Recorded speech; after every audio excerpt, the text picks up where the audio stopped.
Hey everybody, and welcome to episode 9 of Corporate Cardboard. So this is a stream where we talk all things board games, talk about what we've been playing, our favourite mechanisms, all that kind of good stuff. So joined as always by my colleague Mackenzie Franklin here from Side Game LLC. How are you today, Mackenzie?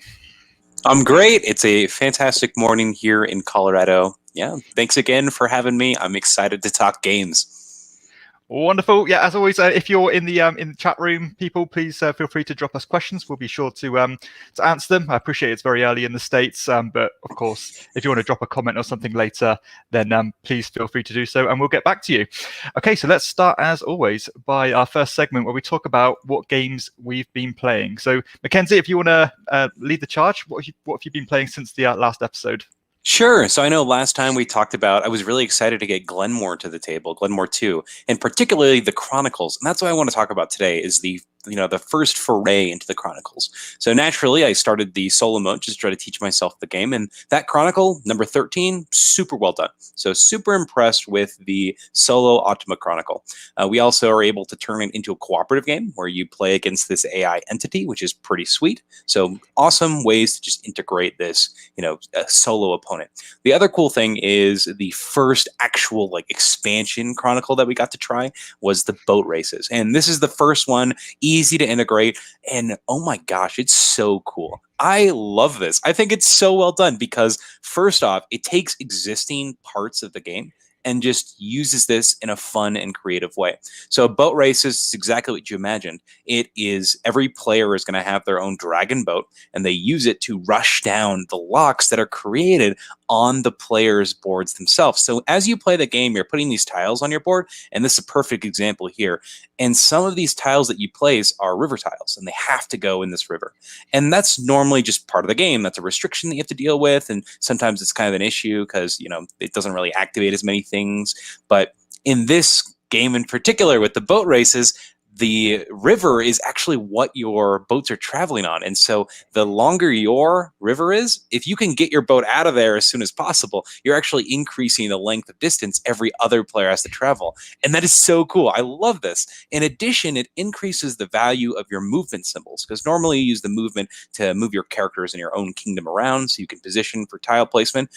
But the boat races now say, hey, movement is for pushing your boat. And if you're the person that pushes the boat to the very end of the boat race, you get additional points. And on top of that, if you don't finish the race, you get severely penalized. All of a sudden, your money is worth nothing at the end of the game. And that's huge because you could make a lot of money off of just, depending on the player count as well, the amount of trading you're able to do. So it's just so beautifully integrated, and it uses the mechanics that are pre-existing in a unique and fun way. I'm thrilled. I am so excited to continue jumping from Chronicles to Chronicle. This is so fun. I love it. Dan, have you played the Chronicles yet? I mean, I know you're a fan of Glenmore too, so have you tried them yet? Yeah, I have, and I think this might be the only one that I have tried so far, actually, because I'm so happy with the base game by itself. But yeah, this one I believe is the first Chronicle you're supposed to try, and as you said, it just fits in so seamlessly, and it adds a real novelty to the game. That's I think it's a real. It's not tacked on. It doesn't feel like completely necessary, but it does feel like it amps up the fun level to the game. And yeah, as you said, I love that tension of wanting to reach the checkpoints before the other people do, because you get the first choice of the tiles, little tokens available there. So yeah, I think it's a wonderful little module. I love it. This is so awesome. And if every module is like this, I'm thrilled. And the designer pedigree on each different module is amazing. I couldn't believe it, like the amount of guest designers they got to design specific modules. And just that the big thing for me is that easy to integrate, and it just makes so much sense with the system. I love it. I'm so excited. So that's the first thing that we've been enjoying is Glenmore 2 Chronicles, particularly the Chronicles themselves. Yeah, it's a wonderful game, and yeah, I should explore more of them really, and I'm hoping that all of them will fit in as seamlessly as this one did, because it's just so well done. Yeah, really happy with that one as well, and I'm glad you're enjoying it. Just got a couple of people making comments in the chat here. We've got Tim. Tim saying he's hyped for the episode, so thanks for joining us as always, Tim. Always great to have you. And we got Jao Fernandez. Sorry, Jao, if I've pronounced your name wrong, but yeah, we are talking about Glenmore. So yeah, great game, and hopefully you check that one out too. Okay, so the first game I'm going to talk about this episode is a game called Viceroy. So Viceroy is a game that came out, I think, a good maybe 6-7 years ago now. This is by Hobbyworld, the Russian publishing company. This one is really good, actually. I've had a regular viewer of the show constantly promoting this to me and saying, you need to try this out. I know the games you like, and I'm really confident that you will like this game. And he was right. This game is so good. It's it's very simple mechanically. However, it's different in its overall approach and the way it feels. So it's a bidding style game, but I suppose it's an important part of the game, but it's not massively fiddly or anything like that. It's so simple, straightforward bidding, where you're bidding on these different character cards using these different currencies. So you've got these coins are your currency, but they come in 4 different colors. You've got your red ones, your blue ones, your yellow ones, and the green ones. And they're all going to correspond to a different card available in the kind of in the table at the beginning of the game, or for each round. And you are secretly taking one of these coins from behind your screen. You're putting them in your hand, in your closed fist, and revealing them all at the same time with the other players. And that will show which card you're trying to go for. So if I took if I played a blue gem in my hand, I would get the blue character. And again, if the opponents played the other colors, they'd get the other characters. But if you ever play the same color as somebody else, then you actually end up wasting that bid, and it just ends up going straight to like the supply. So you're just wasting that bid, and you want to kind of not do that as much as you can, because it's not very efficient if you do that. However, you do get a second and third chance to go for the cards again if you do waste your bid. But I like the way that this game does encourage you to almost bluff and try to discourage your opponents from going for the same one, because you can say, I've got a ton of these red ones, I'm going to keep going, so why are you wasting yours? And but of course you could be bluffing with that. And that's the first part of the game, how you're acquiring the cards. But the second part of the game is where you're building these big pyramids of the cards that you're collecting. And the way that these all stack together is really fascinating. Because not only is it important the level you build them on, because if you build them on the kind of base level here, you get the ability that's on the bottom row, which can be you getting more coins or getting these scrolls, which kind of times with each other, and they get more and more points as you collect more of them. But if you build them on higher levels, you can get bigger rewards by filling up these circles here. You can see these coins, which will instantly get you a coin if you match all of the same color. But again, you'll get more points the higher they are up those pyramids. And but the higher you build up, you're going to have to pay more and more of these coins to get them down there. And there's so many different ways you can score points in this game. I think it flows so well. I mean, it's literally just that quick auction, smash a few cards down into your pyramid, and then it's into the next round. And it only takes about 45 minutes to an hour to play. But I think the routes to victory you can go down and stuff is really great, and I'm so happy with this one. And it really does strike a great balance between being, having a lot to think about, but still being extremely accessible. So that is Viceroy. What do you know about this one, Mackenzie? Have you tried it before? I have not tried it, but I've had a friend that has brought it to game night before, and we were going to get to it, but we ran out of time. So I've yet to try this one, but hopefully soon. He still has that copy, so hopefully get a chance to play it. But I think you described it perfectly. It sounds like very straightforward mechanisms, but a lot of fun, and I like this style. This is a cool game that I'm sure would be something that I would enjoy. Yeah, absolutely. And I think the games like Splendor and stuff get really popular. This one isn't massively more popular than that. More complex than that, but it feels like in that realm of game where I feel it should be more popular than it is, because it just ticks all those boxes of being what people are kind of looking for. So I really think this is an underrated gem, and I'm really enjoying it. Glad to hear. What's next? All right, so the next game that I'm going to talk about is... Oh, man. So this is one that I come back to a lot. And the only reason we played it was we went to a game day at a friend's. And this is one that's in our library, too. But game day at a friend's, and my wife had to leave for a little bit, and we came back. And while she was gone, this is the game we pulled out, because she despises this game. But this game, I'm kind of like, I don't know how to describe. I've got mixed emotions on this one. This is Vindication. So Vindication is a game by Orange Nebula, and this is a adventure-style game that's really just a Euro game front and center. It has you taking your character, roaming around an island, interacting with the different tiles on the board, and you're going to trigger the effects to hopefully score as many points as possible. Now, the game itself is very simple, straightforward. You have 3 actions. You move, you trigger the tile, and then you use the effect of a character you control. So very simple action selection system. But the game itself is, to me, the more I play it, the more repetitive that I feel the game is. I feel that there are specific strategies that you can go down, and just specific things that just seem to happen more than often.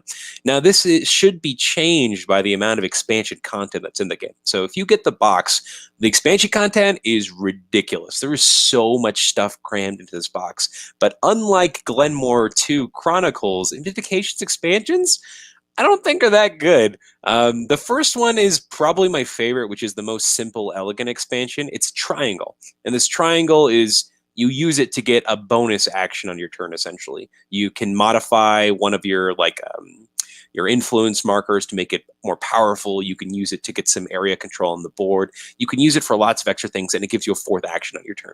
Now, it sounds great at first, and when you play with it the first time, you're like, wow, this opens up so many options. But the more I play with it, the more I'm like, wow, this really slows down the game, yet also speeds it up. So it makes your turns longer, but it makes the overall game shorter. So you're playing the same amount of game, but you're playing less of it, which is so weird because it's just such a weird way that works. And then the other thing is, it kind of breaks the rules in really bonkers ways. Once you do things that you normally shouldn't be able to, which is going to lead to some really sacky plays based on the cards that people get, because it just, getting those extra actions based on like a specific card draw just means you're probably going to win because of this mechanic that you can abuse. So, man. So we stopped playing with that. And then the other one we played with was the Allies expansion. And this Allies expansion is the same way, where if you get a specific set of cards or combos that come up, and all the cards and whatnot are usually random, or they should be, because there's an ability where you can look at 5 cards and pick one,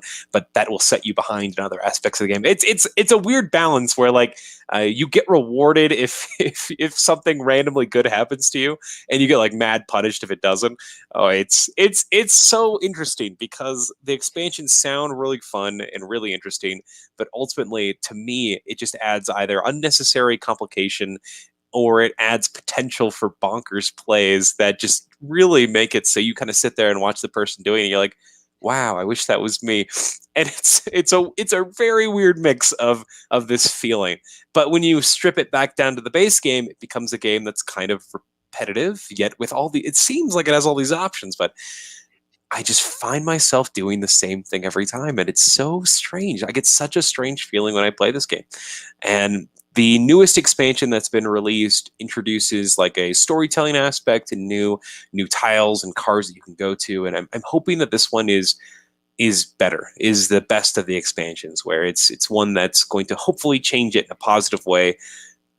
I'm really holding out for this one. So I'm so mixed on Vindication. I'm not sure how I feel about it. I'm not sure if it'll stay in the library. I really don't. But people seem to have a great time when they play it initially because it's such a unique experience that first time. So it might stay in the library just because of that reason. But for me, I don't know if it's one that I'm going to keep on returning to. It's so weird. It's so weird. So I don't know. Have you played this one? Is this one you've tried? Is any interest in it?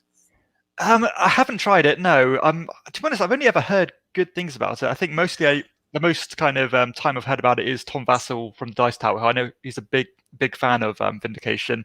And I don't quite know what. It's just this game doesn't appeal to me. It's never appealed to me, despite people saying how Euro it is.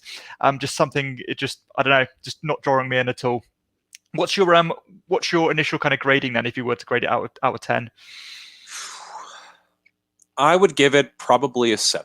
I think it's a solidly constructed game, but this reminds me a lot of a Stonemaier design, something like Tapestry of Viticulture, where it is random, and if you are going to have fun with it, you got to embrace the random. And I think that's okay. There's space for those styles of games. I still enjoy playing Viticulture. I enjoy playing Tapestry. I think Vindication falls in that line where I need to, when I play it, get in that mindset of, hey, we're just going to do this and have fun, and I may get a card that's bonkers, and I'll try to use it and do the best I can. And that's generally the attitude I go into it, and I still have a good time. But when I try to think of it critically and think back to it, that's the space that I'm going to. So that being said, I think it'll probably stay in the library because it still is a fun time. It's not one that is incredible, from a huge, a design point, oh, the decisions are so good, but I still think it's fun. I still think it's a good adventure. I think that the art is great. I don't think it's one that would hold up for you. I think that your expectations are too high, Dan. But I think for our library, this is one that we'll probably keep, and one that I think people will continue to enjoy. Okay, cool. And Tim's just made a comment saying that it's good of you to give it so many chances. Cool. I try. I really want to give it the benefit of the doubt. And if a game has like 50 expansions, generally that means that a lot of times the expansion will add that missing piece, or it will work super well. Sometimes it doesn't, but you'll never know until you try them all, right? Well, that's true. That's true. Okay, cool. Vindication. So the next game I'm going to talk about is one that we've discussed on the show before. This is Aquatica. So Aquatica, I know Mackenzie owns this game. A friend of mine picked this one up, so I was fortunate to play it this week. And this one is a relatively, I'd call it medium lightweight, 2.27 here out of 5. This is a kind of a card drafting style game with some pretty unique and interesting mechanisms that I really did quite enjoy, actually. So I suppose that the first thing that I took away from this game is this mechanism I'm referring to, where you're pushing these these location cards into your individual player boards. And depending on these cards, they kind of have these different notches on them, which starts from the top and moves down and down and down. And whichever kind of notch on your player board you're on gives you this additional power or boost to your currencies. And you're using those currencies to acquire new characters, which will give you new abilities or these new locations. And you're basically trying to, the way you get most of your points, I suppose, is by almost exploiting these locations as best you can, get them to the right to the bottom, and then you play a separate symbol in order to basically cachet them as points. So I quite like that system, and I like the way that you could string those little actions together, because some of these actions or some of these powers on these cards would simply basically shift up your existing locations, meaning that once you did that, you can maybe trigger another one and then trigger another one, and you have this real kind of chain reaction of actions you can do in a row at the right time. So I thought it was really quite fascinating, and I found it quite compelling, to be honest. Visually and stuff as well, I think this game is really well produced. It's got some nice little kind of manta ray little plastic miniature thingies on them with little symbols on. And you know what, this actually, a bit like Viceroy, I think there's a good weighting to complexity and decisions, all a nice kind of ball of that in terms of everything this game has to offer. And I know it's been relatively popular, and after I got to play it, I can see why. There's a good things to go for here.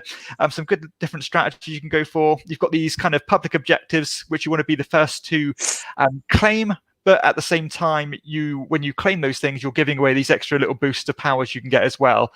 So yeah, I quite like the way this game came together, and I was remarkably surprised about how quick this game was. I mean, I wasn't expecting it to be, I was expecting it to be maybe 90 minutes or so, and I think this one maybe took 45, 50 minutes at 4 players, which was really quite a nice experience. So yeah, I think this is a really enjoyable one, and yeah, I thought it was a pleasant game.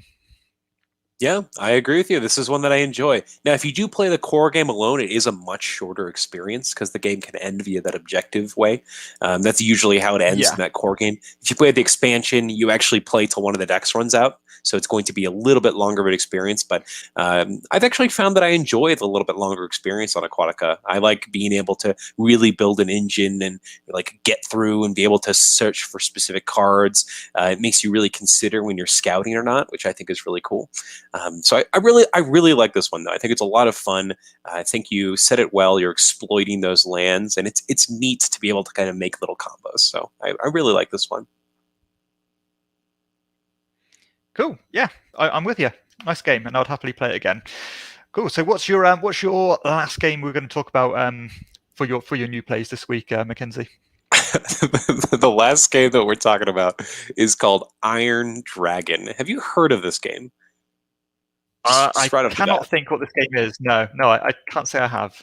Are you familiar with the cran rail genre? No. No? So cran rails, I believe, started with the game Empire Builder. So this is a type of train game that my friend Kayla and her friend Regan are obsessed with. And they are basically these 6-hour games that have the complexity of something like Ticket to Ride, but the Oh. length of an 18xx game. They're ridiculous. So they are, they're called crayon rails because you use these dry erase crayons to actually draw on the board to make your railroad stations. But Iron Dragon takes Empire Builders mechanics and takes it to a fantasy land. So Iron Dragon has you playing in a fantasy realm. So not only are you having to take forever to draw on this giant map, but it's no longer a country you're familiar with. It's a fantasy land that you have no idea the layout, and there are all these cities that you have no idea their names. So not only are you having to draw on this thing and take forever just taking your turn, but you also don't know the names of any cities, so you're taking forever trying to find place to play. So imagine a Ticket to Ride game with nonsense words. That's what this is. Oh my gosh. Don't get me wrong. It's fun sitting there and playing games with people, but oh geez, I'm not a fan of this game. So this game is... The gameplay is really straightforward. You're trying to deliver goods. And so you have these contract cards, and you need to go to one city to pick up the type of good, and then you need to take it to another city to drop it off. And that's the core of the game. Now, some cities, it depends on where they are. Maybe on the south part of the board, they provide sugarcane. And then you need to go to the one all the way at the top, and that one's going to give you like $80 for dropping it off. And that's it. That's really what you're doing. You have 3 contract cards, and you're trying your best to string your contract cards from location to location. That way you're able to, maximize your efficiency. Because the core of the game here is building tracks. The game is over once you're connected to 8 cities via your tracks. But every turn, you can spend up to $20 to build tracks from point to point. Now, each point is going to cost different amounts of money. If you draw on one of those little dots, it's $1. If you draw on a mountain, $2. If you draw on like the Everglades, the really tall mountains, it's $5. And so basically, you have to really manage your money in order to get from place to place, because what can happen in the game is you can get to a position where you can spend your money and you could run out of money before you get to a destination. And then you just are out. It sucks. So you like this super long game. If you have a rough start, you just lose because there's really nothing you can do. And that's terrible. There's like a loan system for people who it's their first time playing, but they only let you borrow like $10 or something like that. So we did that. We did the loan system, and my wife and I, we just kind of sat there, and we were at this point where we had taken like 10 loans or something like that, and we had to pay back, $1 every turn or something like that. So there was no possible way for us to win, because like the highest yield to pay back a loan was like, $20 or $30. So even if we had paid back our $100 in debt, there was no way that we were going to not have to borrow money the next day. It was miserable. So we were at this point where we had this terrible startup. It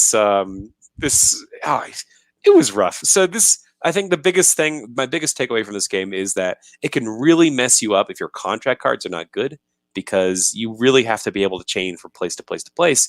Because if you're wasting your time and movement and money on these locations that are not connected, you're just not going to make enough money to be able to push through. So on your turn, you can spend a turn to dump your hand and draw a new one, but then that same problem exists where you can't hold any of the cards. So you're at the mercy of what the deck gives you, and you're just hoping, man, I hope I get high value cells, and I hope that they are in a connected fashion. But if you're doing that, you've already spent time building your rails to help you with the other contracts. It is not my favorite game at all. I don't want to play this game again.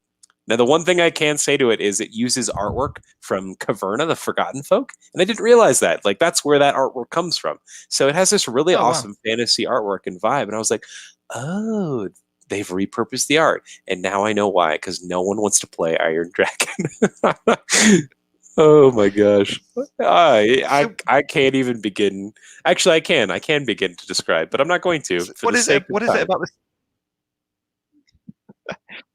So why is it that your friends are so into these games? What is their kind of argument, saying that they'd rather play a 3-hour, 4-hour game like this rather than a 30-minute game that does the same thing? So my friends they really like train games. and they are pretty nostalgic on this game. This is one that they've played with their family for many years, and they just want to, every once a year they want to bring it out and play it. And being a good friend, I say, yes, let's give this one a try. And so they had not played this one in a long time, and now I can see why. If they do want to play another one of these, I will gladly play the one that's set in the United States with them. But oh man, I don't think I'll ever play Iron Dragon again. That sounds fair. Okay.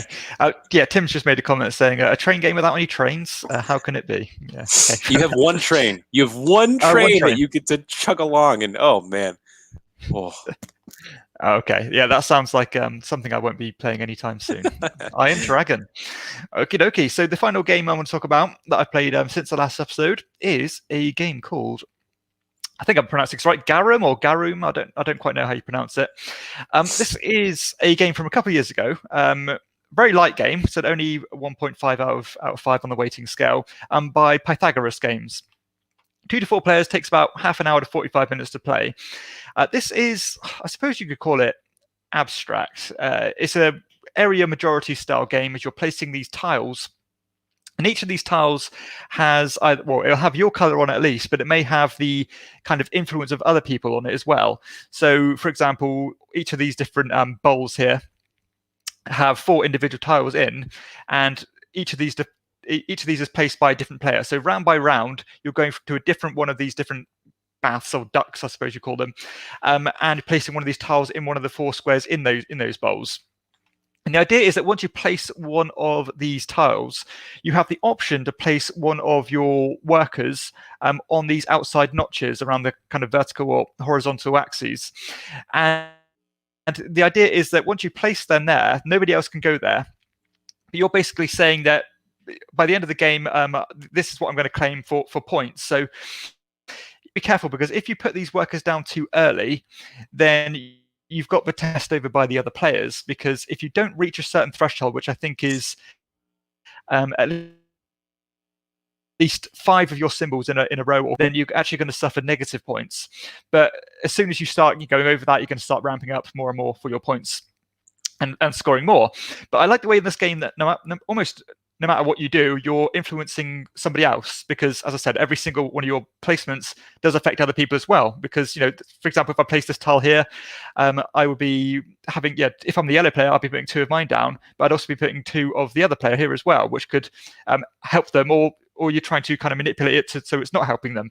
And it's super simple, really basic, but I did quite like how simple it was and how straightforward it was and how quick it was, because this game only took about half an hour to play. The decisions feel somewhat meaningful. I like that kind of push element of when you're going to kind of double down on a location and put your worker down, or even put your big worker down to get even more points. But yeah, I just like the way that everything you do passively affects all the other people. So simple to teach. You can really teach this in a minute. It has a good kind of, again, rules to complexity ratio, and I think this has got a few more plays in to provide. And I'm enjoying it. I think it's a bit of a surprise. I wasn't expecting too much from it. I got it from the kind of Facebook marketplace for a really, really cheap price, and it's actually pretty decent. Have you heard or seen this one? I know it's not very, very popular. I had no idea. Like, I had nothing. This was one when I was looking for my game to roast you on for our Why Is This in Your Collection. This is one that I looked at, actually, because I was like, what the heck is this? So okay. This is cool, though. I mean, the way you described it seems very straightforward mechanism-wise. It gives me a kind of scoring feel of something like Gunkamono, where you have that pressure of, do I put my guy in and then let people mess with my scoring potential, or do I hold off and not score as much? It's interesting. Yeah, absolutely. And Tim's just made an interesting comment as well, saying it's funny because with the art and components, it looks heavy. I think that's fair, actually, because the actual box art does look quite stuffy and very Euro-ish, when it's not actually Euro-y. It kind of more strikes the abstract vibe. But yeah, I think the box art itself and the actual theme, which I don't know if you're aware that Garum is some kind of fish sauce or something. I'm sure a lot of people aren't really crying out to play a game about making fish sauce. So yeah, that's Garum. I like it. I think it went down pretty well, and certainly. You'll have to excuse me, Dan. My nose is bleeding. Oh, is it? Okay. Yeah, No man. worries. No Audience, you're worries gonna at get to all. see me shove a tissue up my nose. There you go. No worries at all. Right. Okay. Yeah. So that's Garum. There you go. I'll give you a bit of privacy there, Mackenzie. Thanks, man. So yeah, there we go. So that's done with the games that we've been playing. So we'll move on to the next segment, which is crowdfunding. I just wanted to touch on a game here. I don't think Mackenzie wants to talk about anything this weekend anyway. Oh, I got So some. I got I some this will weekend. just.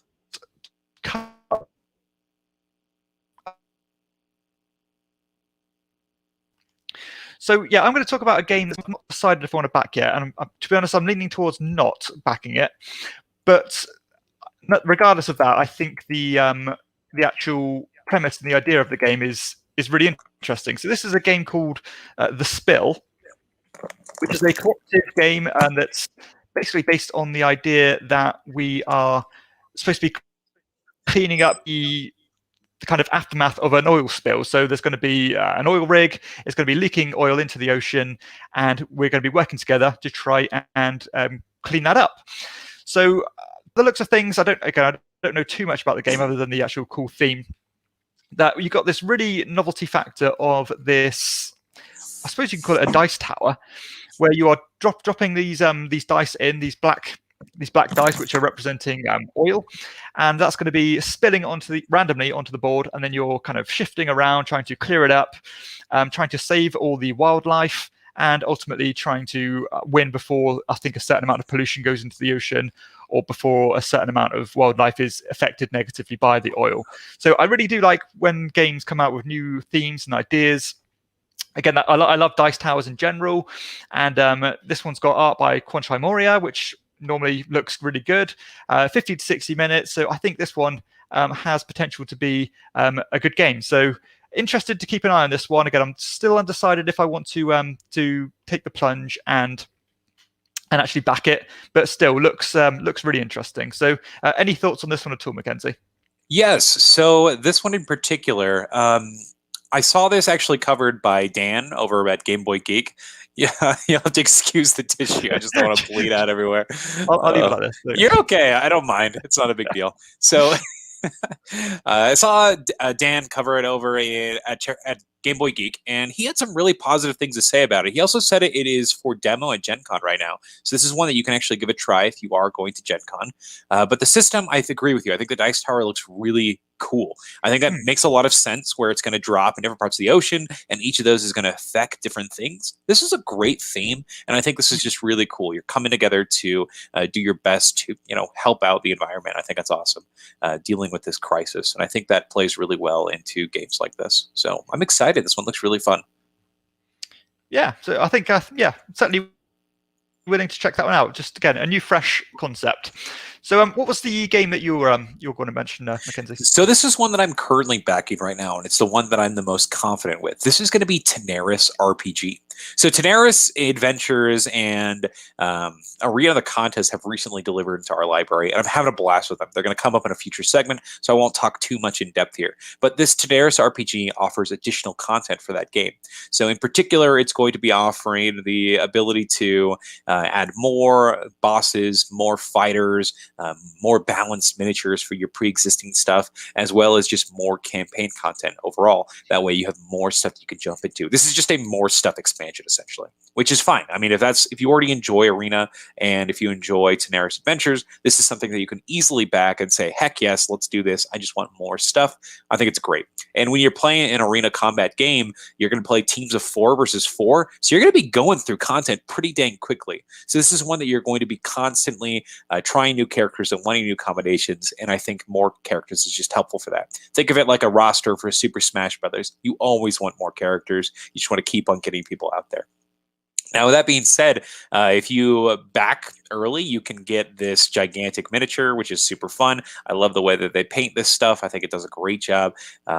We have some of their painted dragons on display in some of our library cases with the Kingdom Death models. So they look pretty dang good. But the cool thing that I think is interesting here is they're trying to bridge the gap between board games and RPGs. So this one in particular, they are providing an RPG setting in their board game world using the Dungeons and Dragons 5th edition format.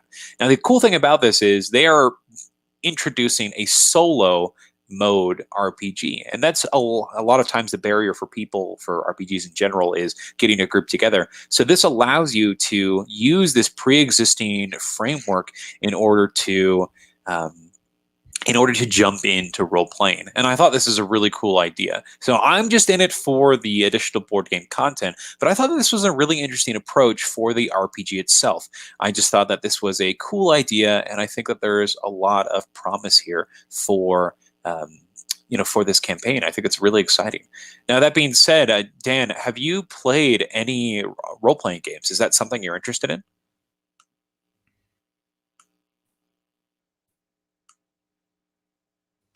Dan, can you hear me all right? Ooh, sorry, losing you, Mackenzie. Can you hear me okay? Yeah, I can now. Sorry, my internet's really bad today, and a bit laggy. So sorry, what's the question? No worries. So the question for you is, are you interested in role-playing games? Is that a part of the hobby you've dived into? Would something like this with a more guided experience help get you into that? I have dabbled in D&D before. I have kind of mixed emotions on it. I think it's not totally my cup of tea. I quite like the creativity of it and things, but ultimately I thought it drags on a bit too long, and I could normally get several meaty Euro games played in the time that I do one session of D&D. But I like the idea of it. Again, I like being creative, and I like some of the fun you can have. But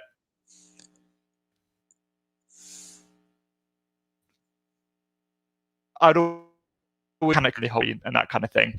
But yeah, something in between, something in between the two would be interesting.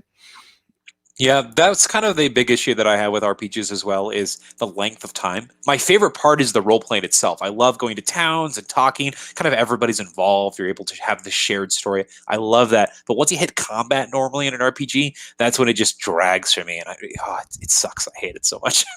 And I've tried 5 different RPG experiences. I've tried Pathfinder, different forms of Dungeons and Dragons, and just have not had a solid experience yet. And it's all been down to that same combat system that it just slogs, and I'm just not excited. So I think this is a cool way to introduce it. And I hope that it's fun. I hope that people find a new part of the hobby that they can enjoy. And I think they can with this Teneris RPG. I think this is cool.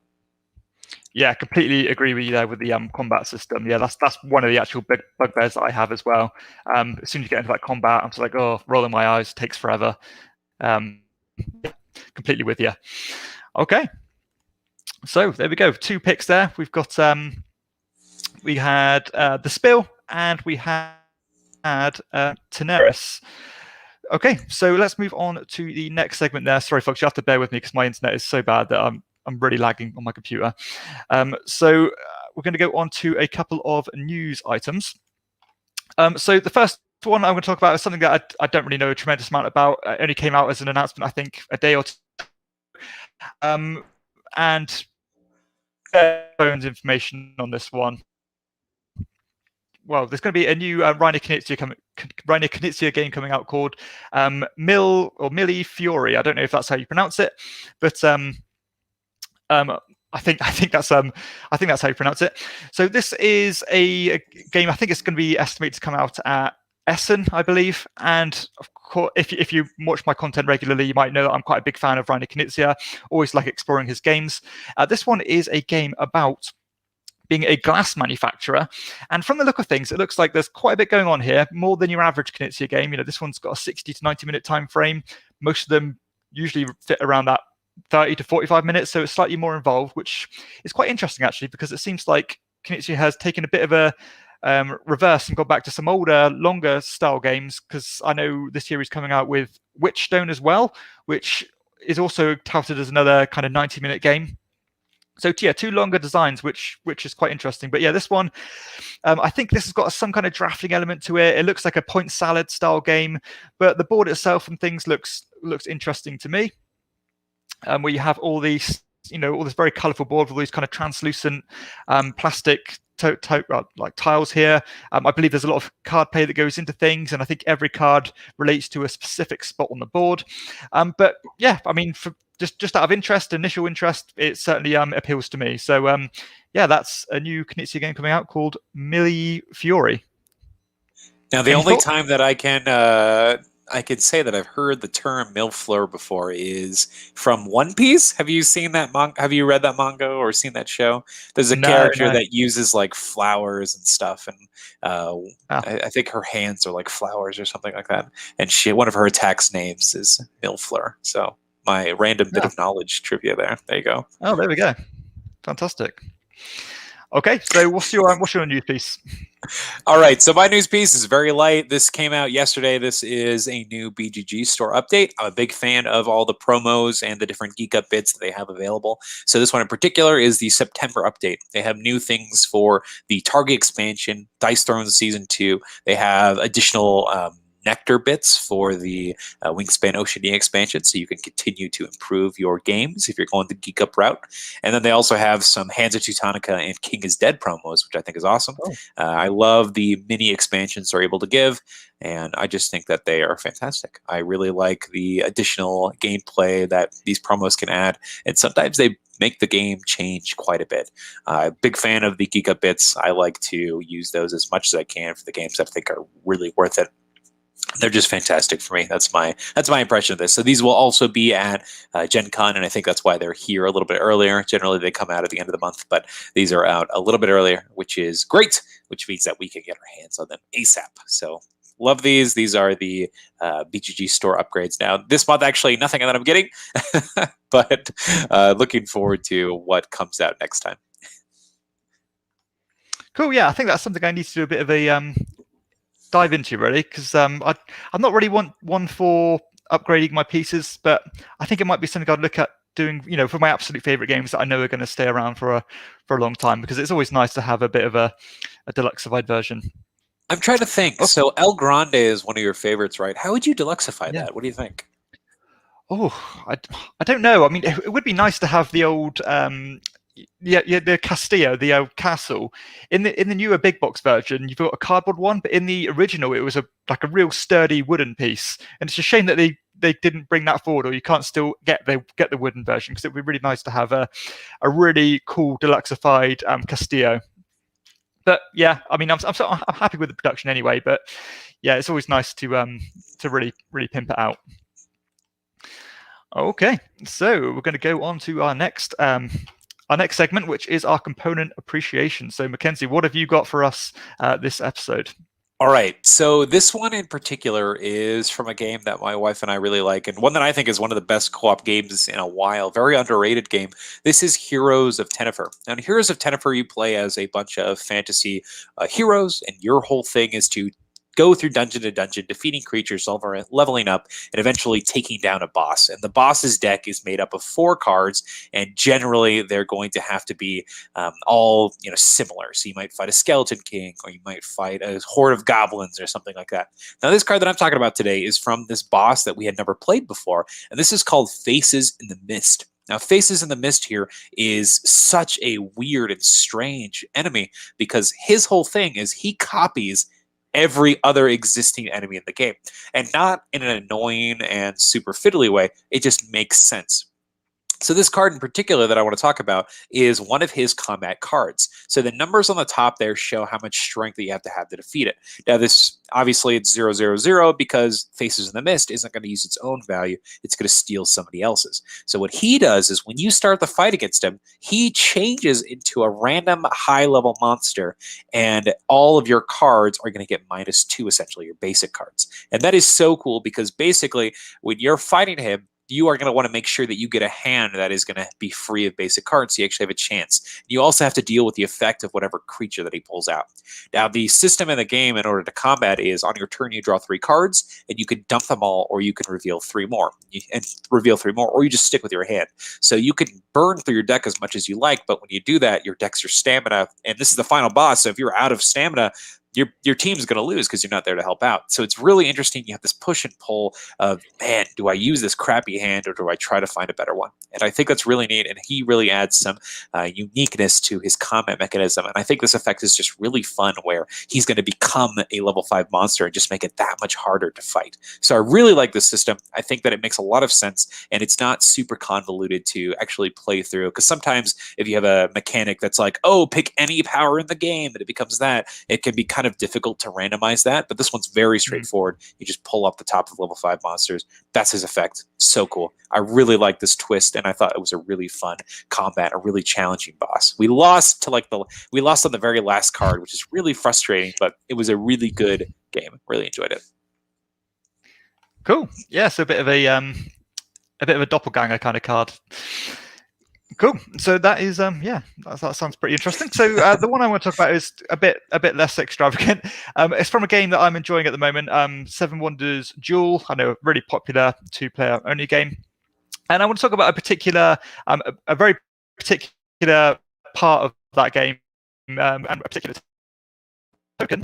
This is one of the progress tokens, and in particular the economy progress token. So the reason I'm talking about this one is actually because I experienced this one firsthand about how good this token could be just the other day. So if you're not aware what Seven Wonders Duel is, it's a 2-player only drafting style games. You're drafting all these different cards.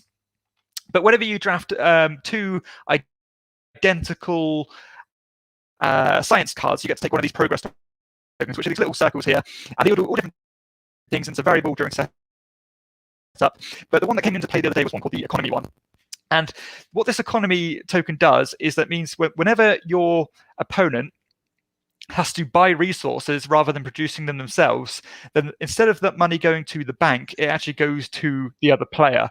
And funnily enough, in this example that I played the other day, my opponent literally did not invest in any of the basic resources. They purely relied on those yellow cards and getting those resources at the £1, which is what those powers do. But it was funny because whenever she had to buy a resource, all that money was coming to me every single time. And I was absolutely flush in money from start to finish, absolutely loaded. And it was just a real interesting development. And it goes to show how many different things can happen in this game. And I was really in love with that economy token. And I'm sure next time that comes into the picture, then that same mistake won't be made again. So yeah, really, I'm so happy.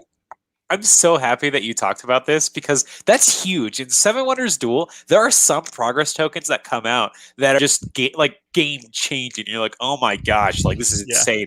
And it's going to change the way that you build your engine and just everything. Because if you see that, you're going to start investing in some resources from turn 1, because whoever gets it's getting mad value. Same thing can happen with the combat ones that make your combat cards always go 1 more, or make you lose money when combat things happen. Oh man. So I think, I'm glad that you talked about this, because that's huge. A small little token that can change the game so drastically from turn 1. Amazing. Yes, great choice. Cool. Okay, so we're going to move on to the next segment, which is this or that. So this is when we put 2 game-relating things against each other, and we vote on which one not only we like, but we also put it to the audience to decide which one they would choose as well. So last episode, we talked about whether we preferred scenario-based games or campaign-based games. I think we both decided that we preferred scenario-based games because I suppose we have bigger catalogs, and playing the same thing again and again and again normally isn't that much of an option, despite sometimes wanting it to be the option. So how did the results look, Mackenzie, in the end? So our results here, we had 57 votes, and we had 42% for campaign games and 58% for scenario-based games. So once again, pretty close on this one, actually, but campaign-based games lost out in the end. But I think this makes a lot of sense, right? People do enjoy both of these styles, but I think those scenario-based games are going to get played a little bit more just because you don't have to make that huge commitment. And I think that's huge, particularly for people that are pretty big into the hobby, and even for people that aren't, because time is a precious commodity. Yeah, absolutely. And it seems to me, actually, I don't know what your impressions are. Do you think we're starting to lean away from campaign-based games again? Because I know a couple of years ago it was really hot, and a lot of people were, in fact, almost every game was like a big campaign game, I suppose, maybe trying to capitalize on the back of the success of games like Gloomhaven, etc. I don't know if we're starting to revert away from that again. What are your thoughts? I would say no. I still think that there are so many campaign games being Yeah. released. If you check Kickstarter, every month there are so many. So many, so many, so many. And that's a selling point, is people like the idea of content, and campaign games offer, hours of content. So I do not see this trend stopping. I think that it's one of those, like, those conundrums where people ask for something different, but they continue to buy the things that are, being repeated. Yeah, people keep on buying those large fantasy campaign games, so that's what we're going to keep on getting. Yeah, absolutely. I suppose, yeah, do where the money is, I suppose. Okie dokie. So yeah, pretty another quite close result. It seems to be a lot of these this or that, so are pretty pretty well balanced. So, but I think we both went for scenarios. So Yep. I think we both take the point this week. Just a couple of comments here from Tim, basing on the component upgrades. He said that he loves upgrading his games. It's expensive, so you have to do it with the games you love. Yeah, absolutely. And also a comment on the Seven Wonders. Joel said that something that makes him much more interested in Seven Wonders. Joel, yeah, there are a lot of things to do in that game, Tim, despite how simple it is. So yeah, I definitely recommend checking it out. I think it's relatively affordable, but give it a go, because I think you'll like it. I was skeptical because I wasn't a big fan of the original, but it is a fantastic little game. Okay, so next, what's the question we're going to put to the viewers for the next episode then, Mackenzie? So this question is a three-way challenge, as opposed to this or that. This is a this or that or that. So this one is a three-way battle for the West Kingdom trilogy. So in particular, what is your favorite out of the three? So what's your favorite? What's the best? You can take this in any form that you like, but Paladins of the West Kingdom, Architects of the West Kingdom, Viscounts of the West Kingdom. Which is your favorite? Why? Tell us which stands the rest. If you had to get rid of all of them and keep one, what would it be? Dan, what do you think? I've actually only played the Architects, which I thought was good. From my kind of knowledge of what I know about the games, I think that the one that interests me the most, and the one that I think I would like the most, is the Paladins version. It seems a bit more up my alley, and it kind of reminded me of, from what I've seen of it, of a game like Orleans. I don't know if that's true or not. I don't know. I think you're spot on. It's very similar to Orleans, where you have your own workers you're drawing, but you're drafting them in this case, and you're assigning them to your mini board to perform actions. So yeah, you're spot on with that comparison. Oh, okay, good. Okay, that's kind of verifies my thoughts. Which one would you select if you had to? So after playing them all, I still think that Architects is the best. I think that is hands down. It's simple but straightforward. I think the card play is great because that's where your complexity is coming from. And I really like it with the newest expansion, the Artisans expansion, because it really adds some more benefits to building cards and your order of operations on that, and your opportunism with the different tools and ability cards. I really like Architects of the West Kingdom for what it is. You described Paladins of the West Kingdom as very similar to Orleans. I totally agree with you here, and that's why that's like the second place for me. I think it's fun. I think it's interesting, but I think it's more of a solo game where that's one that I enjoy playing solo more than I enjoy playing with other people. And then that goes even more so at the last one, Viscounts of the West Kingdom. I think that game is, I don't really like that game. I don't think it's very good. I think it's very convoluted for the simple mechanisms that you're doing. You're simply traveling around a board, collecting money and resources and spending them on this middle track, as well as like these passive bonuses. But the only one that really scores points is that middle section. So you're kind of just building towards that. And it's not that exciting to me. It doesn't feel like I'm doing anything satisfying or interesting. I'm kind of doing the same thing every game, just in a different way. It has this it has a cool deck building mechanism. And the deck building mechanism I think is neat. However, it slows down the game. It takes a while to actually work. It's like a delayed effect mechanism. And it's just not that satisfying. It kind of bogs down the game, in my opinion, and it takes away from the the simplicity, not simplicity, just, I would say snappiness of the original design of Architects. In Architects, I feel like I'm doing cool things because I'm playing these fun cards, I'm using their abilities, I'm trying to time things appropriately, I'm dipping into the black market and doing cool stuff there. In Viscounts, I feel like I'm just kind of doing all of these things to do a very subpar action, and that's kind of how I feel with those. So Architects at the top, Paladins is a great experience right there at second, but then Viscounts is much lower. Like, I really want to actually get rid of Viscounts from our library, but it's part of the trilogy and it's part of the Tome Saga, so it's here for those reasons. The solo on Viscounts is also okay. You get to play all the time; it's always your turn, so that takes away some of that bogged down time. But overall, those are my opinions on that series. Okay, so let us know. We'll put the question up in the next day or two and get the votes in, and we'll see which one comes out on top. What do you think will win? My initial impression is that Architects will win. I think Architects will win just because I think it's played the most. I think that was probably going to do it. Exactly. Okay, be interesting to see the answer. All right, let's move swiftly on then to mechanism appreciation. So this is a segment where we talk about a particular element of a game that we really enjoy or at least find really interesting. So what we're talking about this week, Mackenzie, if you want to lead the... Sure. So I'm going to continue from my Kickstarter pick of the week. This is going to be more Teneris. Now, in particular, this is for Arena, the contest. Now, I've played a lot of this game in the competitive format. I've also played it in the cooperative format. So I've got to play all the modes of the game. Now, this thing that I'm talking about in particular is the special action token. So the way the game works is there's these two large tokens. You can see them on the bottom there, the red and the blue one there. And when it's your turn, you'll have this token on the character that you're activating. And on your turn, you have two choices. You can either use your prime action for a regular attack, and you can use that to just you have two options for your regular attack, or you can flip your special token here in order to do a special attack. So you can either play one of these heroic actions that you drafted at the start of the game, or you can use one of your character's special abilities. And your characters have awesome special abilities, but they're only once per game. Now, once you use that special ability, you flip the token. At the end of your turn, you pass that token to the next player. When a player starts with the token, if it's flipped, they cannot use a special ability on their turn. And that seems very minor, right? Where it's like, sure, it's just a tracker to mark that you've used a special ability last time. But this is so important because you have some special abilities that are counter spells or like things that you can use on your opponent's turn. So it's very important to keep that flipped in a certain, at certain times. You want to be using your special actions because they're very powerful and you want to make sure that you're consistently using them.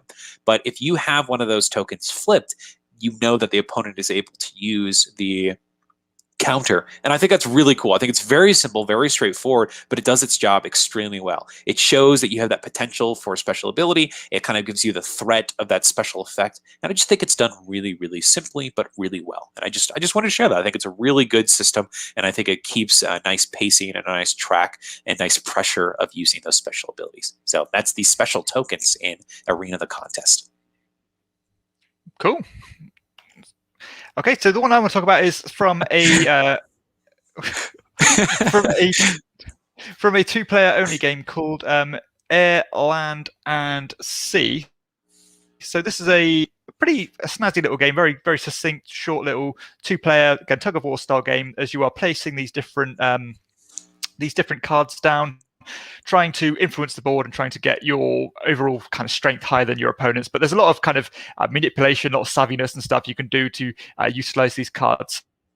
But the thing I wanted to talk about in particular was the basically the kind of retreat or the withdrawal mechanism, which is quite interesting because normally if you fight to the end and if you've got a decisive winner, once all your cards are played, then you can lose or obviously win a significant amount of points. But if you think things are not going so well, you don't think it's going to end well because you're getting an initial lay of the land and it's starting to look like you're not going to win the round, you can actually choose to say that I'm not happy with the cards I've got in my hand. My opponent has put a lot of strength on the board already. I don't think I can compete with that. You can say, screw this, I'm going to back out, I'm done, and I'll take a lot smaller hit to fight to the end. I really do like the idea of, are you going to fight to the end? How much trust have you got in your cards? How much trust have you got in your ability to turn the tables into your favor? But I think what the most interesting thing about this is how you can use that to really put on a bit of bravado and actually try to fool your opponent into thinking how strong you are, because you can play a really strong card to start down and just intimidate your opponent into thinking, I can't compete with this. When in reality, all the other cards in your hand are absolute crap. So it's really interesting how you can use that to your advantage, and actually how it can actually force people to say, screw this, I'm just going to take a couple of points hit rather than fighting to the end and taking that big points hit. I think it's really cool and really well done. Just so simple, but really clever. Yeah, this is a great pick. I think that's so good. That's a great choice. I think that this game has just a lot of little mechanisms that I really appreciate in it. I love the flipping of cards. This is a great game. I really like this one. I'm glad that you brought this up. Yeah, thank you. Yeah, I said it's a very, very clever game. Another kind of underutilized or an underappreciated one as well, actually, because maybe the theme is a bit polarizing, a bit kind of war game. They're actually retheming it right now.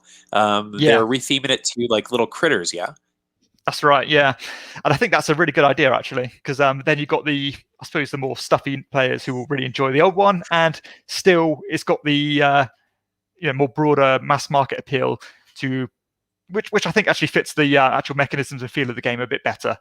But yeah, I think that's a really good idea. Okay, so that's two different mechanisms. So next we're going to go on to everybody's favorite segment. Oh yeah, the random game selection. So what we're going to get this week, Mackenzie, we're going to get an obscure expansion, a card, a promo card, a big game. What are your thoughts? We're getting a random game. This is, well, obviously we're going to get a game that no one's heard of. That's what it's going to be. Cool. Let's go ahead and click the button. Let's see what we got.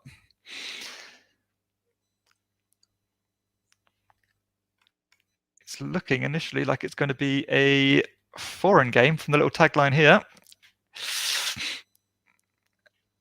Sorry, my internet is so bad. It's just taking forever to load.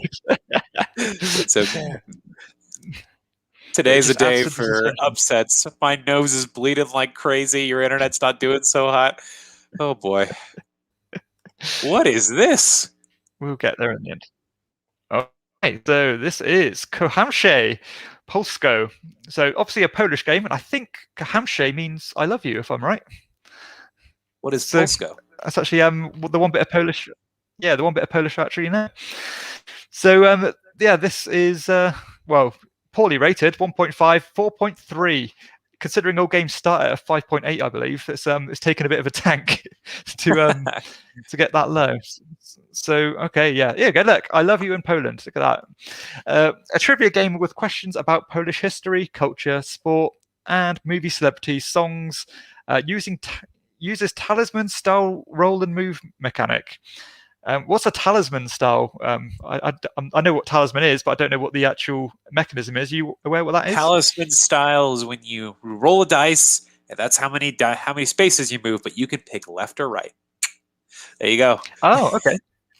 So there we go. Mitigation? Yeah. So basically one of your standard trivia games, but based purely on Polish history. So now, Dan, tell me, how familiar are you with Polish history? Not very. Maybe a little bit of World War II, stuff like that. Not too much. I'll be honest, I know nothing. I would lose interesting so hard country, at this game. Well, there we go. So who knows? I suppose this is the kind of thing you'd find in mass market shops, maybe in Poland. I don't know how old it thrift stores, I would assume. Yeah. Okay, well, there we go. At least we got to show off a bit of trivia that we knew. So that's Kohamshe Polsko. So I love you, Poland. There we go. That's this episode's random game of the month. Okay, and to go back to Air, Land and Sea, Tim says it's nice to hear you talk so well about it. Air, Land and Sea almost gives the impression of paper, scissors, rock. A retheme will help. Yeah, I suppose it does. I think I don't think the theme is being changed. I think it's purely the artwork. I believe it's still being called Air, Land and Sea, but as Mackenzie said, it's got these kind of anthropomorphic critters, cartoony characters, rather than just kind of renders of tanks and aeroplanes and things. Cool. So there we go. Random game of the month. I love you, Poland. And we'll go on to the next segment, which is why is this in your collection? So Mackenzie, do you want to pick a game for me first, and I'll see what I can do to answer your question. Sure. First off, though, I want to give some shout outs to Tim in the comments there. I love that he's really trying to find great things about the I Love You Poland game. Very colorful.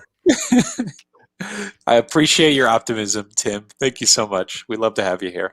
Now, the game that I want to ask you about is part of a trilogy. And I just want to know why you've picked this one over the other two in the trilogy. And this is Dopplet So Clever. This is twice as clever. So this is in the Gonshon Clever line of games, and it's the only one that you have from this line, as opposed to the original or Clever Cubed. I just want to know, why do you have this one over the other two? And is this just, I don't know, I'm curious why you've picked this one. So go for it. Tell me about it. Twice as clever. Okay, yeah, so I don't know if I've got a fault with my collection or anything, but I do actually have the original one as well. I haven't got the third one. I haven't tried the third one yet. And to be honest, this one is one of the big hit initial roll and write style games by Wolfgang Wash. So I actually was really enamored by it. I thought it was great. I played it to pretty much exhaustion. One of those really addictive style games. I still enjoyed one else, so I got Doppelt So Clever, which I think, to be honest, the twists on the two aren't major. You're still pretty much playing the same game, very slightly different scoring systems.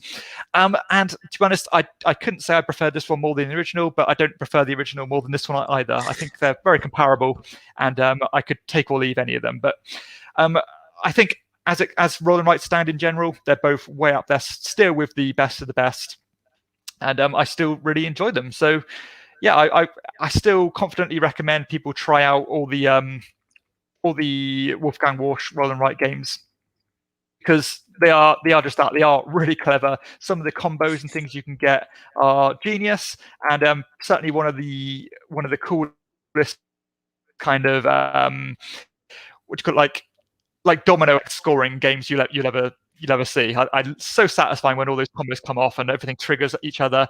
Yeah, brilliant. Do you have a preference about which one you'd select over the others? I would actually suggest the newest one. Like, I'm really enjoying Clever Cubed. I think that it's so well done. In particular, it introduces a new form of scoring. A new form of bonus that lets you actually set the dice to specific numbers. And I think that's really fun for the control aspect of the game. In the second one, I felt that the scoring for the silver die in particular was extremely random, and that one really hurt it, but it didn't power up the ability of the reroll, so it was kind of a trade-off. But in the first one, I felt that it was very straightforward, very clean, and I really like that.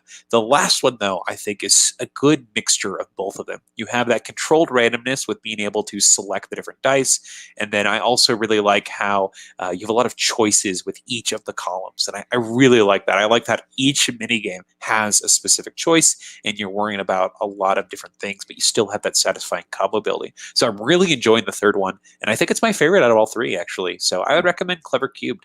Give it a try.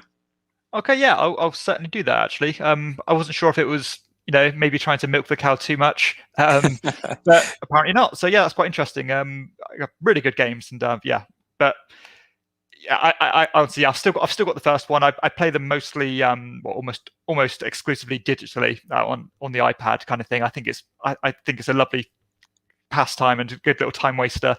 But yeah, really good games, and I think they're both equally as good as each other. They're pretty great. These are like my go-to airplane games, actually. I love that you can literally take the top of the box, flip it over. That's your dice tray, and then you just hand the sheets out to the people you're next to, and boom, you're ready to play. It's awesome. I love it. I think it's so good. That's one that we'll tear through sheets of. It's so good. I love those games. Okay, so that's twice as clever, or Doppelt So Clever. So the game I want to talk to you about, Mackenzie, is a very popular game called Coup. I see Coup. Yeah, and Coup, I've actually one of those games that has always evaded me. I've never ever played Coup. I've heard some mixed things about it. I know that a lot of people really love it, but the thing I've heard more than once is that I believe one of the characters, and I don't even know how the game works, but I've heard that one of the characters is really overpowered compared to the others. What are your thoughts? Just on the game in general, or the overpowered character? Both, I suppose. Okay, so Coup right off the bat is just an interesting game in general. The whole thing is that you have 5 roles that you're able to say you are. You start the game with 2 in your hand, but no one knows what they are, and so when it's your turn, you can pretend you're any of the roles. However, if somebody believes you're lying, they can say, hey, you're not that character, and if they're correct, you lose one of those cards in your hand. If you lose both of them, then you're out. However, if you are telling the truth, then that person who called you out loses a card in their hand. So it's a pretty big deal to call someone a liar in this game, and that's kind of the whole point of the game, is to be able to manipulate the situation and make these reads, but also, get away with these bluffs. And the thing that you're talking about, I think, is that generally at the start of every game, everybody claims that they are this specific role just because it is so straightforward. And what it does is the Duke. And each character has their own specific role. The Duke's effect is they are allowed to take $3 as opposed to $1. So you're getting 3 times as much money that you would normally, and that's just a role that everybody claims usually because it's so straightforward. And hey, if you have the guts to call me out on this, go for it. But if not, I'm just going to take the money. And there's really no stopping them. You can always call somebody out, but there's always that chance that they are the Duke, and then you're going to lose a card. And it's so funny because generally a lot of people will just claim that they're the Duke just for that extra cash. And sometimes you are, sometimes you aren't. I think that's what you're talking about. But I think that this game in particular is a really interesting ecosystem of abilities. You have the Duke who gets money. You have the ambassador that gives you knowledge. They're allowed to draw cards and replace cards, so that way you can get an idea if people are lying or not, as well as set yourself up with cards. You have the captain, which can steal money. If somebody claims the Duke, then maybe they are the Duke, and if you're the captain, sure, they're getting $3, but you can steal $2 from them. And as soon as, but you can block the captain stealing if you're the ambassador or captain. So it's kind of funny because if somebody claims they're the Duke and then the captain steals from them, they can claim they're the captain, right? Say, hey, you can't steal from me, and it becomes this interesting guessing game of like, when do you actually believe they're lying? And I think that's really funny because sometimes it just happens. I've seen people win this game with 2 ambassadors in their hand, and they've never been any of the other roles. It's so interesting. And the last thing here is that you have a assassin where you could spend $3 to kill somebody, but you could block the assassin if you have the last role, which is the Contessa, who just simply blocks the assassin. So you have this interesting cycle. You have somebody who gets money, somebody who steals money, somebody who kills people, and somebody that blocks death. And that's it. That's the game. Oh, and the guy that can get information and switch roles. That's the game. It's this simple, small ecosystem that I think works extremely well. It's short, it's quick, it's fun. It is about deduction, bluffing, and using that limited information and knowledge you have in order to manipulate the game state. And I think it's really fun. I think it's really straightforward. I think 7 is a perfect rating for this. It's very light, very fun, very filler games. And I think that the original edition is a blast. I think it does a great job, and I think that each of those roles are balanced extremely well. So I think that you should give this one a try if you have a chance. I think it is a blast. I think it's really well done, and I think it's great short filler game. I think it does a good job. Okay, cool. And what about the scalability? What's the kind of sweet spot in terms of player count? I think that it plays well from 3 to 5. I think it does. I think it's great. I think that it has great at all player counts. And if it's something you enjoy, there is a new version of it called Coup Rebellion that allows you to mix and match the different roles. So instead of having the Duke that just gets $3, you could play with a character that maybe gets $1 and can take an extra action or something like that. So you have lots of these cool ways that you can mix and match them. And I do like the Rebellion version. Some people dislike it because they think that some of the roles are a little clunky and it kind of ruins the elegance of the game, which I can understand. I do like how seamless that original game is, but I do like that in the Rebellion version, you could play the base game using the cards, so you can always stay with that initial game if you prefer it. So I do like this. I think it's a solid system, and it's one that I enjoy. So that's cool. I'd give it a try. I really would. I think it's fun. I think it's something you should experience at least once, and I think that it may find a spot in your collection as something you enjoy. It does have player elimination, but the games are usually less than 10 minutes long, so it's not usually a big issue, that player elimination. Okay, yeah, actually, it does actually sound like something I'd be willing to give a try, because I've had some inconsistencies with bluffing style games, and I know this one's been around for a long time and generally well received, so maybe this could be the one that I'm looking for. And Tim's just made a comment saying for him, Love Letter and Coup have a kind of similar gameplay. He likes Love Letter, but he got Coup for a friend. You haven't had a chance to play it. Yet. Comparison to Love Letter, is that a just comparison or not? I would say, you have cards in your hand and some hidden information. In Coup, generally, you're going to have that hand the whole time, so it's kind of about playing that whole scenario. But there are ways to modulate it. I think there's a lot more tension in Coup because it's up to you to make that call, and a card is not letting you. You can call somebody at any time. So I think it's a little bit more stressful. And so I really like that pressure and that that decision of when to call somebody that comes from Coup. I really like how chill and relaxed Love Letter is, though. I like the simple pick and draw, and so I think there's definitely room for both, and I think they're different enough to have to occupy different spots. Okay, cool. So that's Coup and Dop So Clever, or twice as clever. So let's move on to the next segment, which is the A to Z, where we talk about a light game and a slightly heavier game from each certain letter. And I believe this week we are on the letter I. So getting through the alphabet quite quickly. So what is your light game, Mackenzie? Yeah, what are we going to do when we run out of this? We'll have to think about that. Yeah, we'll have to go on to numbers and then, I don't know. Punctuation. What starts with an exclamation point? All right. So my light game for I is actually a extremely fun dexterity game that's already received a sequel. It has its own universe. This is Ice Cool. And if you say that fast enough a couple times, you'll get the pun, Ice Cool. Because you're actually penguins that are in a high school. High school. And then your whole goal is to ditch class. Your whole job here is to leave class, grab some food, and get back to class before the hall monitor catches you. One player is going to be flicking their penguin around to try to hit you, while you are flicking your own penguins around the board, trying to go under doors and snag fish from the different rooms. So this game is dexterity at its heart. This is extremely simple. You flick your penguin, you move it around, you try to collect fish, you do your best. The scoring for this game is pretty ridiculous. You're going to be, each time you get a fish, you're going to draw a card, and it's got a value from 0.5 to 3, and you're trying to get these high scoring cards. However, if you get a lower scoring card, you can use them to take extra turns. So there's kind of a balance there, but generally you're going to want to hopefully get those 3s. But the game itself is just a fun experience. You're flicking penguins. You use these weebles from like the Weeble Wobbles. You flick them around and they move all funkily, but you could do some really fun things with these characters. You can hit them on their sides and they'll curve. You can flick them on the head, they'll jump off the board. It's pretty awesome. And based on who you play with, some people may be really good at this, and they kind of get a feel of the game as they play. And so it's really fun to watch people as they kind of discover how these different pieces move. So I think this is a lot of fun, and I think the pacing is fun. I love that there are 2 different roles, that you're either the hall monitor or one of the people that's running around not trying to get catched. And I like the thematics of, if the hall monitor catches you, they take your school ID and then they go report you to the principal's office. Super chill, super funny, but super fun. I really like this one. This is a hit. This is one that I bring out to conventions quite a bit, and people love if you play with the expansion or the sequel, you can actually combine the game, and the board is actually made of the boxes, and you combine it to this gigantic map. And people just love coming to this giant map, and it's so chaotic but so fun. That's Ice Cool. Great game.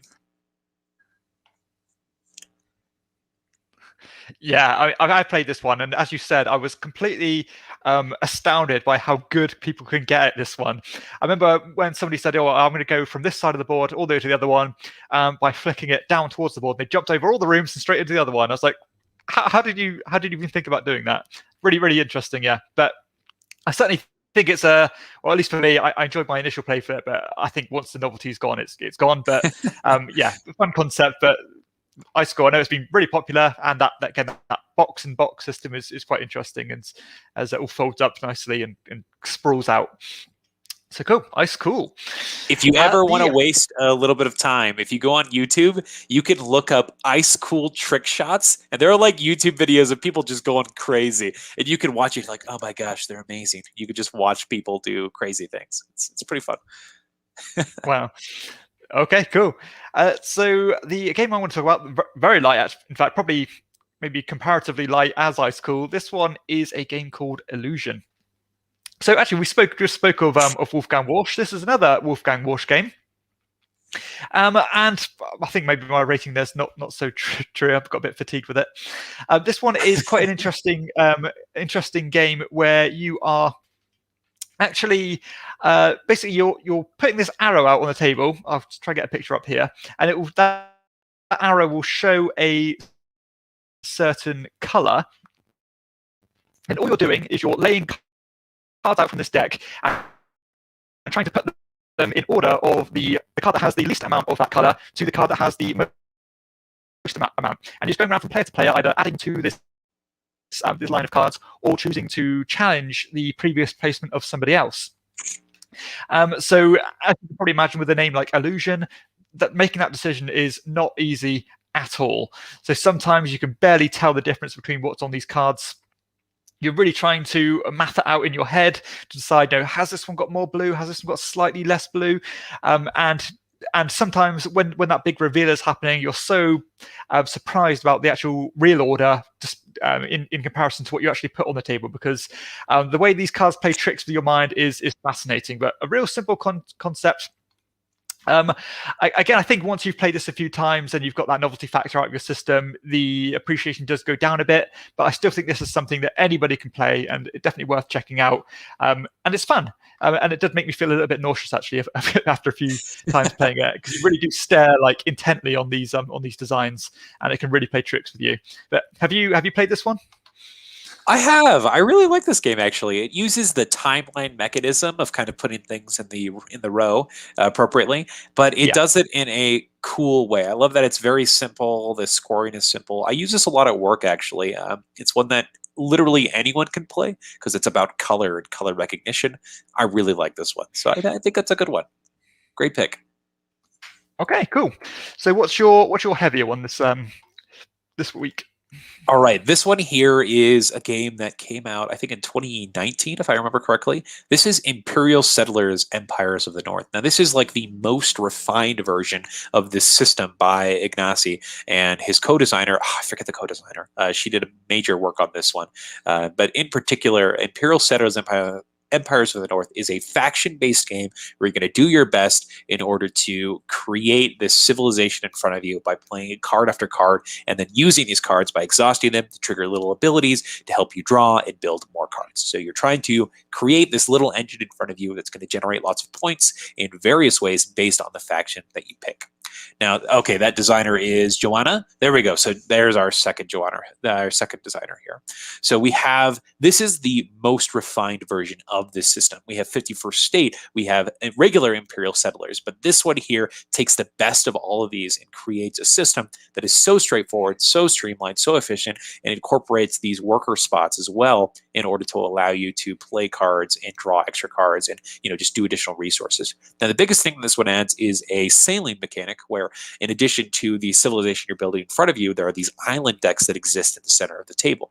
You can put out your boats, and you can either pillage them for resources, or you can actually conquer them and bring them into your civilization as new abilities, new cards, and I think that's really neat. It allows you to have different layouts, different ways that your game is going to play, so it's not going to be the same every time because you have this new infusion of these different islands that you can add to your civilization. I think it's a lot of fun. I really like these games where you have a deck and your deck is for you and you're kind of exploring it and playing it. I found this in Imperium Classics and Legends. It's something I enjoy there. It's something that I enjoy here in Empires of the North. And this one kind of kicked off that ooh, I'm going to take my deck and figure out how to do the best I can with it. And hopefully I'll see how it goes out here. This game also has a great solo mode with all these little scenarios. This is just a great little package with great arts, great factions, and lots of different expansions that you can dive into. So I really like this one. That's Imperial Settlers. Have you played anything in this genre? I've not played any of these games, actually, and surprisingly enough, this is a game I've heard nothing but good things about. It seems like a massive, kind of diverse type of gamer. All enjoy Imperial Settlers, and it's got to that point now where I'm always have my head turned to want to give this one a try. So yeah, definitely willing to give this one a go. Just haven't had the chance to play it yet.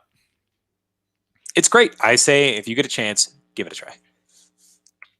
Yeah, certainly will do. The more involved game I want to talk about this week under the eye is a game called In the Hall of the Mountain King. So this is a really interesting resource management and kind of polyomino style laying game, which of course there are so many out there now.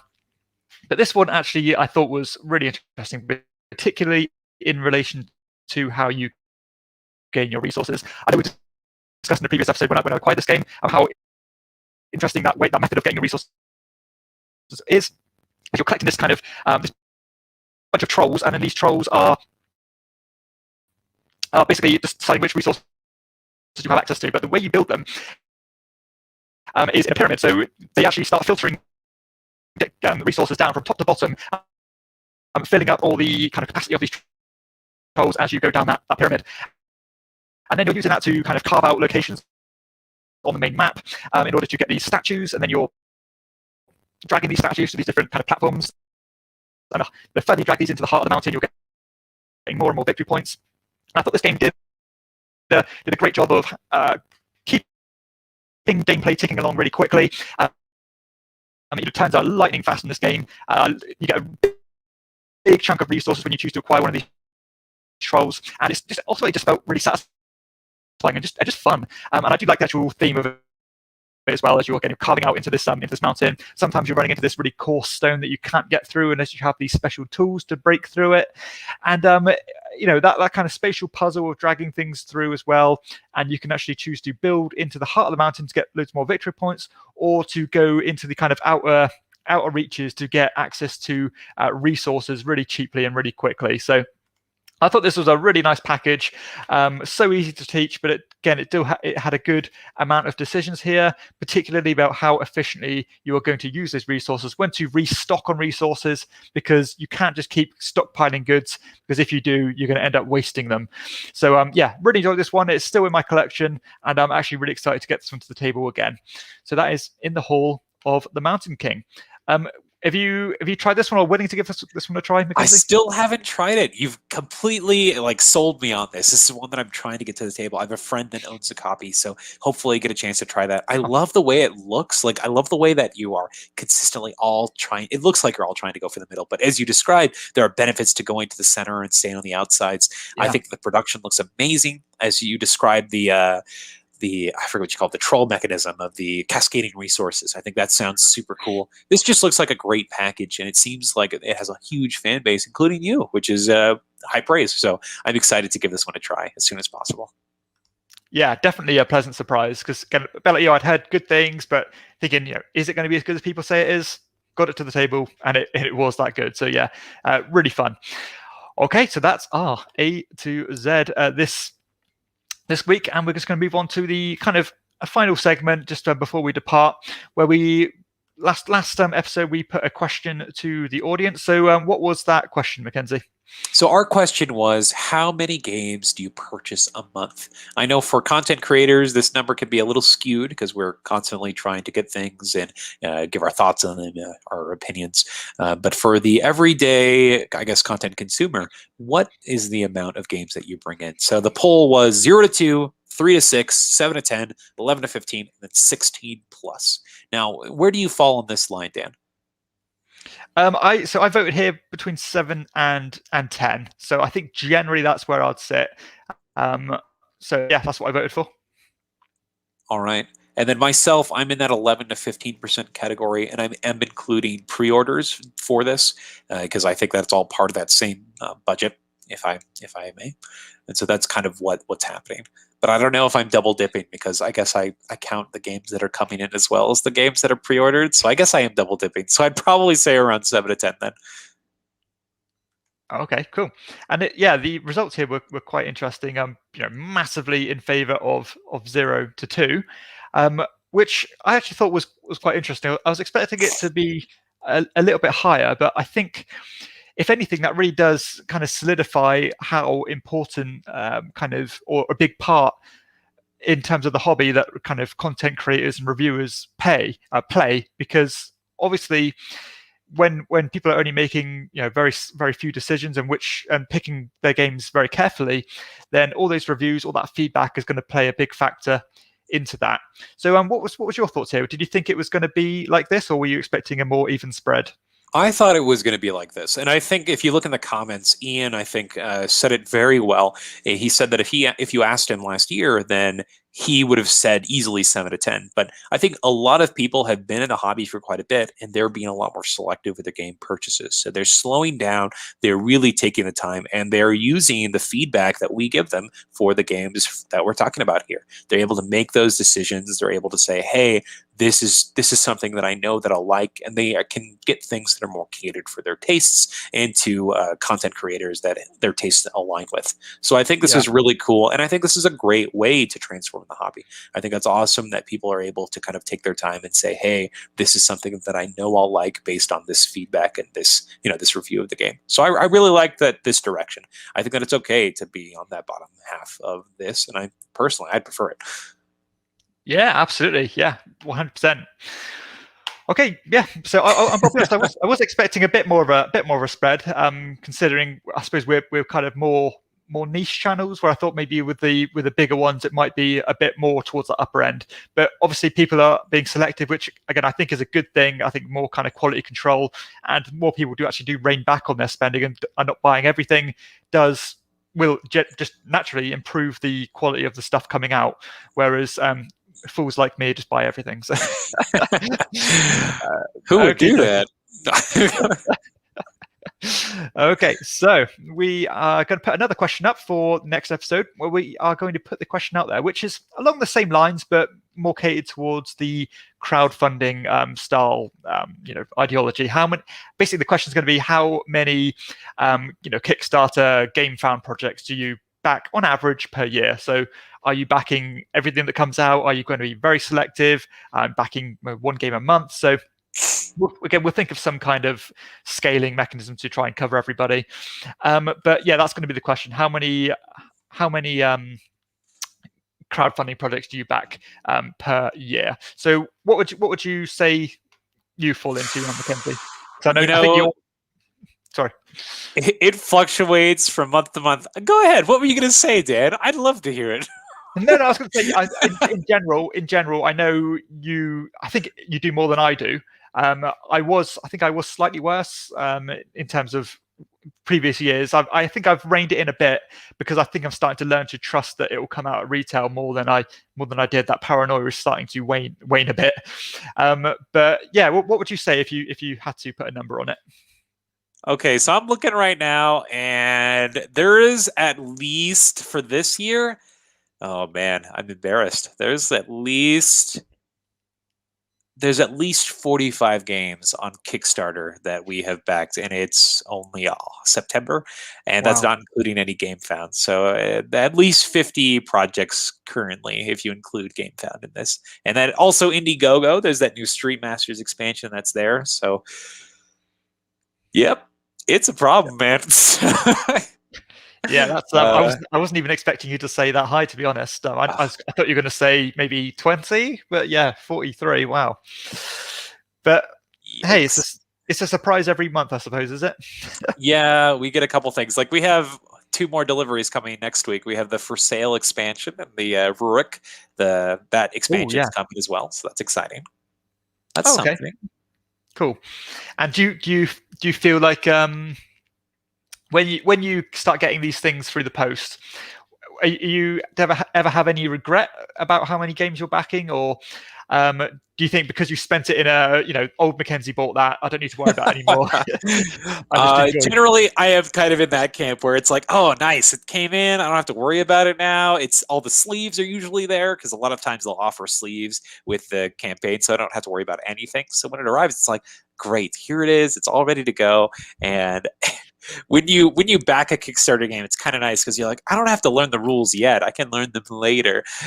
So that part is kind of I think is the most challenging. When something comes in, you're like, oh god, I got to read the rules on this thing now. And then once you get into it, you're like, okay, this is something that I can manage. Or I think the only negatives is when the game sucks, and that's the worst. Luckily, it hasn't happened very often. It's only happened about 4 times out of all the campaigns that we backed, which is a pretty good ratio, right? Like that's a very good ratio. That's pretty great. Like only 4 duds. That's pretty amazing. And a lot of the times, the duds that we'll get rid of, it's years later that we get rid of them, which is kind of cool. But only 2 games that were like immediately like, ugh, this sucks. So, which is nice. So I mean, the success rate, I think, is what's continuing to keep me coming back.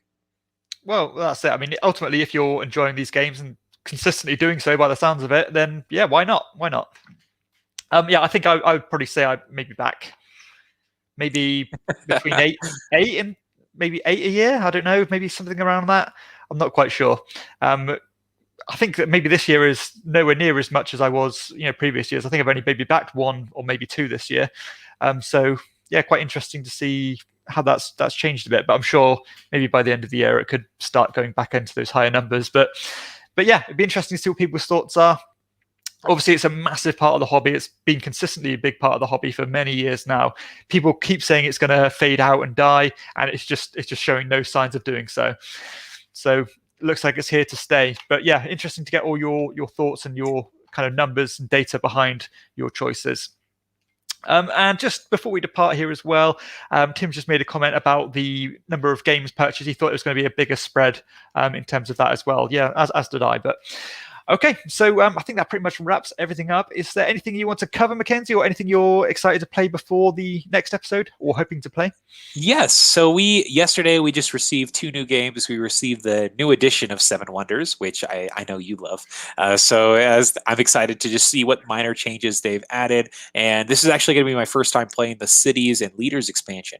We had only played Babel before, but apparently that one was so hated they didn't even make a new version of it, which is hilarious. And then the other game that we got in was So Clover, the next one in the line from Just One, and I'm thrilled to try that. So I'm going to play that today. Play some games with my kids at work, and I think that'll be a blast. So get that one to try for some vocab. So it'll be fun. Yeah, I've had Clover waiting for me as well. So yeah, we'll maybe touch base on that one on the next episode. I'm hoping to get Dark Ages played. Ooh, that one actually came in. Talking about Kickstarter, I've heard some initial not so good feedback on it, saying it takes a bit long to get going. But I've not played it yet. But reading the rulebook, it actually sounds really good. So hopefully it's going to play as well as it reads. Because who knows? I'm going to reserve judgment until I've played it myself, of course. I know that was really high on your most anticipated. So I really hope it's good for you. Yeah, absolutely. Yeah, I mean, just the idea of it, it's just right up my alley. Just looks so cool, so much going on. But hopefully, fingers crossed, it's as good as I hope it's going to be. So yeah, thanks everyone for joining us. Everyone in the chat, thank you so much. Thank you, Tim, as always. And hopefully, we'll get another one of these episodes out in the not too distant future, where we can kind of touch base again and talk about what we've been playing. So again, thanks again, and we'll see you all next time on the next episode of Corporate Cardboard. Bye now. See you later.